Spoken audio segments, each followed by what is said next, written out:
comment on recrute aussi l'enseignement de l'hôtellerie-restauration.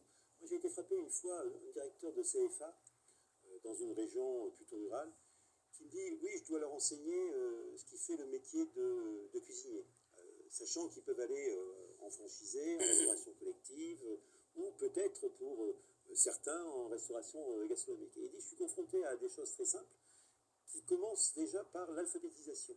Et parfois, j'ai des gamins, c'est compliqué de leur faire lire quelque chose, parce qu'ils ont loupé des marches. On ne les a pas aidés à apprendre ces marches. Est-ce que ce n'est pas un vrai souci, ça? Alors, là, on est tous confrontés à ça en ce moment. Nous, acteurs dans les quartiers dits politiques de la ville, effectivement, on est confrontés aujourd'hui à de jeunes gens qui n'ont pas le minimum de français, lu, écrit et parlé convenablement, et n'ont pas les 4 grandes opérations. Si je prends ma génération, je suis très mauvais élève, mais je sors de 7e en sachant lire, écrire et compter. Pourquoi? Parce que ma grand-mère me disait toujours, tu sais, il faut aller à l'école parce que si tu sais lire, écrire et compter, on ne te volera pas. Les riches ont le savoir, donc ils ont le pouvoir. Il faut que tu sois instruit.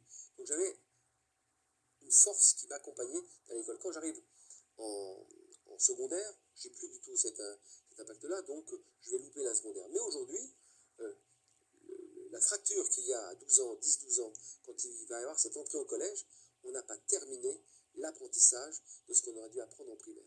Donc effectivement, les maîtres d'apprentissage, les professeurs en CFA ont, je dirais, un double enseignement qui n'est plus simplement de transmettre la passion métier, mais être aussi dans l'obligation d'accompagner à la culture générale. Donc heureusement, il y arrive plutôt bien, parce que dès lors que vous enseignez dans une transmission métier, vous êtes obligé d'aller chercher de nouveau de la connaissance de culture générale. Et ça, l'élève le comprend très souvent. Mais ça lui fait perdre du temps aussi dans l'enseignement métier, parce qu'il faut aller rechercher ce qu'on aurait dû apprendre avant.